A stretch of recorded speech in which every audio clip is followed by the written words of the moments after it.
The Cadd9 chord, this one right here, is one of my favorite chords to teach to beginner guitar players. But I'm often asked why. Is there an advantage that this chord has over the traditional C chord?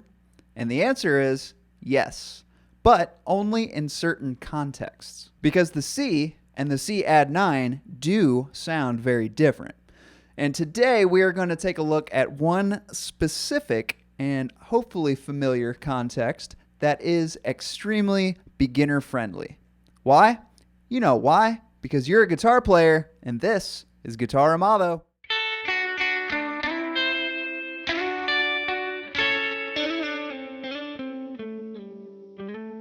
Well, hello again to all my fantastic guitar playing friends out there.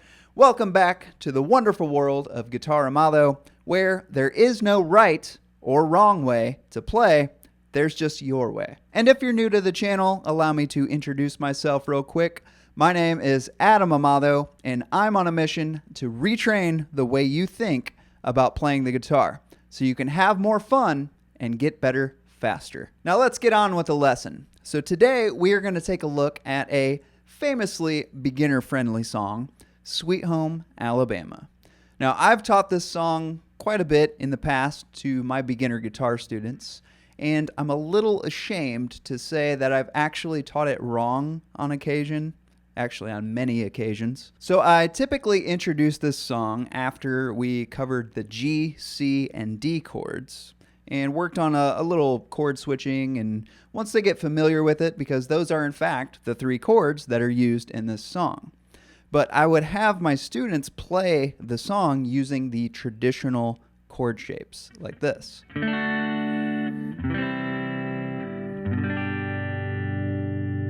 So that chord progression right there, D to C to G, pretty much repeats for the entire song. And then once they got a handle on switching those chords, we'd throw in the little picking riff, so.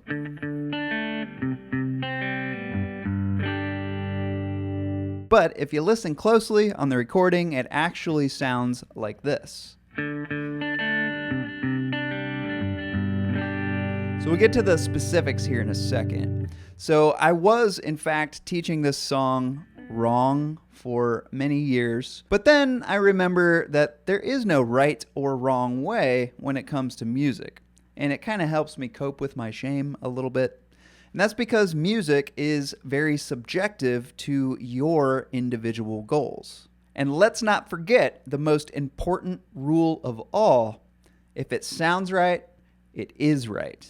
Which means you are in charge of what you want to play and how you want to play it. For example, if you wanted to impress all of your musician friends with a song that you recently learned, you might want to double check and make sure you're playing all the right notes, because musicians tend to be a little bit more observant than your average listener. But on the other hand, if you don't really care what anyone else thinks and you like the way something sounds, even if you know for a fact that that's not the way it's played on the recording, then, my friend, you are free to make up your own mind for how you want to play it. I mean, can you imagine a world where no one ever experimented with their own creativity and just blindly copied one another?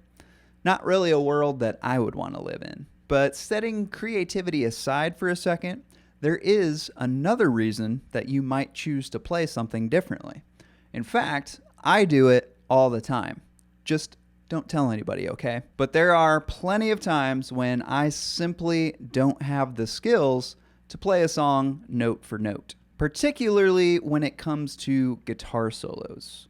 Because let's face it, I'm not the fastest guitar player on the block, but I do absolutely love 80s guitar solos. All guitar solos really, but there's just something about that decade that really speaks to me. I remember a few years ago I was hired to play guitar for the musical Rock of Ages here in my hometown of Fort Wayne, Indiana, and I was super stoked and a little bit nervous about whether or not I could actually play some of those iconic guitar solos. And long story short, I did have to alter most of them from the way that they were written in order to adapt to my lack of speed on the guitar. And you know what?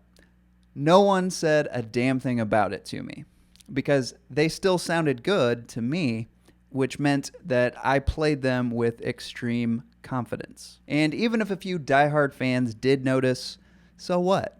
Because even the original guitarists who wrote those solos did that same thing all the time. Think about it. Have you ever listened to a live album from one of your favorite bands? Chances are the solos sound a bit different. Now, I can't say for sure whether or not it's due to lack of ability, but guitarists do in fact do that shit all the time.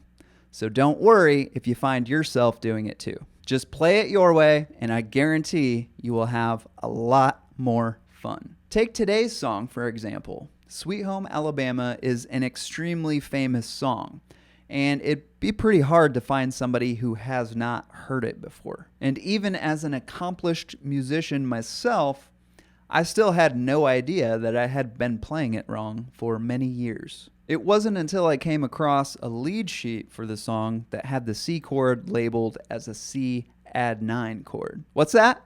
You don't know what a lead sheet is? Well, let's take a look. A lead sheet is sort of a shorthand notation for songs, and it typically just lists the chord changes over the lyrics. They aren't nearly as detailed as guitar tablature would be, and it leaves a lot open to interpretation by the player, which is the main reason I like lead sheets a little bit better than tablature, because it forces you to think about how you want to play the song, rather than just blindly copying what's written on the page. Now, don't get me wrong, tabs certainly have their place too.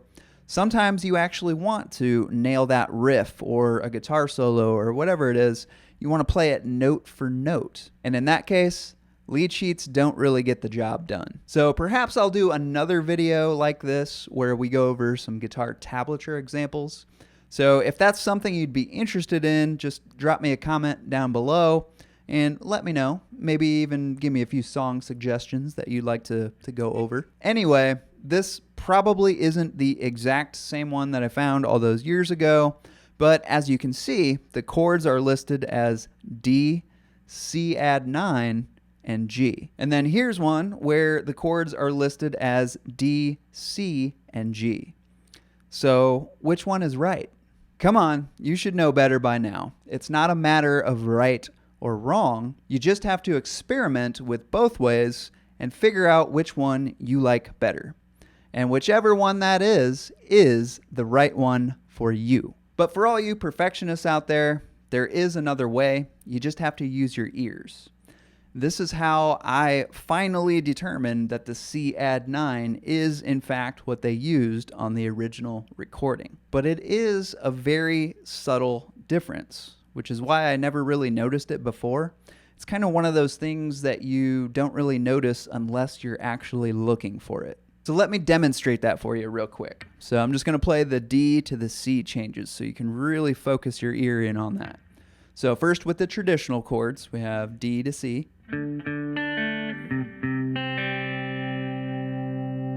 And now with the C add 9. So if you listen closely, there is really only one note that is different, and that is the second string here. So when I'm holding out the D chord, I'm playing the 3rd fret of the 2nd string. And when I move to the C chord, my first finger moves down to the 1st fret of the 2nd string.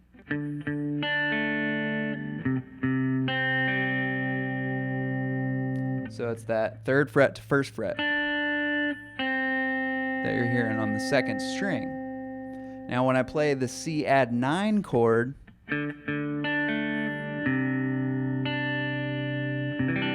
the C add 9, my 3rd finger stays on that 3rd fret of the 2nd string, so the note doesn't change. And that's that really subtle difference that you're hearing there.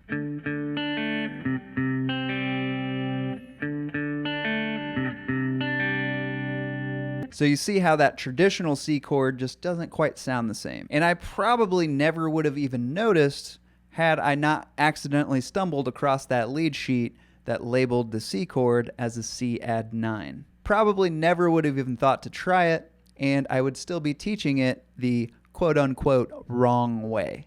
Now I show students both ways, and I give them the choice. So the question is, what is your choice? Are you a stickler for playing it just like the recording? Or are you more interested in your own interpretation?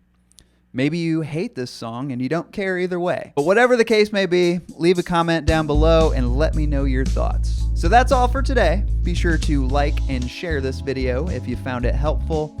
And go ahead and hit that subscribe button if you'd like to tune in to more content like this in the future. I will see you next week, and until then, happy practicing, my friends.